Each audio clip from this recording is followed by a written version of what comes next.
আমি 4V bike, কিন্তু আমাকে দেখে কি মনে হচ্ছে আমি 4V বাইক? আস্টারতে কিমের খচ্চন মনে হচ্ছে। আমার আইসিইউতে জানার অবস্থা। মানিককে বারবার বলেছিলাম আমি একটা ছাত্রী গাড়ি, আমাকে একটু ভদ্রভাবে চালা, সমাজে মান সম্মান রাখনো না বলে আমি স্টান শিখতে যাব। তাই বলে ফলে এমন স্টানটা মেরেছে, মাথা আরেক দিকে পড়ে আরেক এমন ভাবে চালিয়েছে যেন আমি বাইক না, আমি এরোপ্লেন।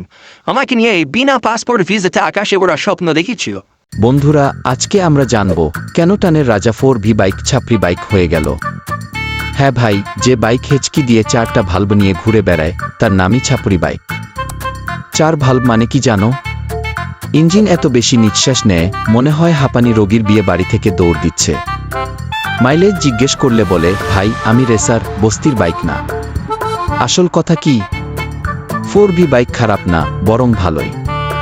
কিন্তু বাইকার ভাইয়েরা যখন ছোট্ট বাইককে সুপার বাইক মনে করে হর্নের বদলে অ্যাটিটিউড বাজায়, তখনই সে হয়ে যায় ছাপরি বাইক। কিছু কিছু পাবলিক দেখবা ফুল পিক আপ টেনে মাথাটা মিটারের কাছে আনবে আর পুটকিটা উপরে তুলে চালাবে। এমন সব পাবলিকদের জন্য বাইকগুলো ছাপরি বাইকের ট্যাগ পায়। এরা যদি রয়্যাল এনফিল্ড এমনভাবে চালায় তাহলে দেখবা যে রয়্যাল এনফিল্ড একটা ক্লাসি ভাইব নিয়ে বাংলাদেশে এসেছিল, সেইটা ছাপরি ট্যাগ নিয়ে দেশ ছাড়ছে। তাই ভাই, 4V নিলেই স্টাইল আসবে, কিন্তু ছাপরি হইবা কিনা তা তোমার চালানোর স্টাইলে। বাইক চালাও বুদ্ধি দিয়ে, না ঠেলা দিয়ে। তোমাদের 4V বাইক কেমন লাগে তা কমেন্ট করে জানাও। ভিডিও ভালো লাগলে একটা লাইক করবেন আর পেজটাকে ফলো করে দিবেন।